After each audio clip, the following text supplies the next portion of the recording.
جانور کو ذبح کرتے ہوئے کون سی تکبیر پڑھی جائے اور وہ الفاظ کون سے ہیں جو کہ سنت کے مطابق ہوں۔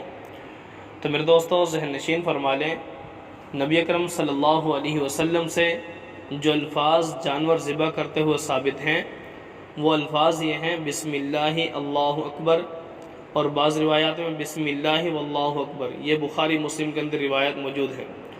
تو نبی اکرم صلی اللہ علیہ وسلم کو انس رضی اللہ تعالیٰ عنہ ارشاد فرماتے ہیں کہ ہم نے دیکھا کہ جانور کو سیاہی اور سفید مائل سینگوں والے 2 مینڈوں کو قربان فرمایا۔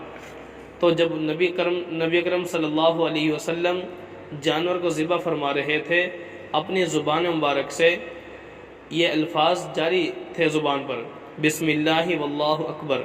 تو اس سے معلوم ہوا کہ نبی اکرم صلی اللہ علیہ وسلم سے جو الفاظ ثابت ہیں وہ یہی ہیں۔ تو لہٰذا اگر کوئی بندہ جانور کو ذبح کرتے ہوئے بسم اللہ الرحمن الرحیم پڑھے یا صرف اللہ اکبر پڑھے اور جانور کو ذبح کر دے، جانور اس طرح کرنے سے حلال تو ہو جائے گا، کیونکہ بسم اللہ بھی اللہ کا نام ہے اور اسی طرح اللہ اکبر یہ بھی اللہ کا نام ہے۔ کوئی بھی اللہ کا نام لے کر بندہ ذبح کر دے گا تو اس کے حلال ہونے میں کوئی حرج نہیں کہ جانور حلال ہی ہے۔ لیکن قربانی کرتے ہوئے یا جانور کو عام طور پر ذبح کرتے ہوئے ان الفاظ کے ساتھ اگر ادا کرے گا، یعنی بسم اللہ اللہ اکبر کہے گا، تو یہ سنت کے عین مطابق ہوگا۔ لیکن اگر کوئی اور الفاظ ادا کرتا ہے تو وہ سنت کے خلاف ہوگا۔ بہرحال جانور حلال ہے۔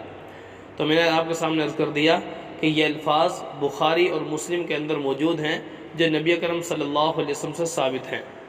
اور البحر الرائق کے اندر تو یہاں تک ہے، وہ فرماتے ہیں کہ مستحب یہ ہے کہ بندہ یہ کہے بسم اللہ اللہ اکبر اللہ اکبر اللہ اکبر، یعنی انہوں نے یہ لکھا ہے کہ 3 دفعہ یہ کہا جائے۔ تو بہرحال 1 دفعہ کہنا سے یہ بھی ٹھیک ہے، 3 دفعہ کہہ لے تو زیادہ مناسب ہے۔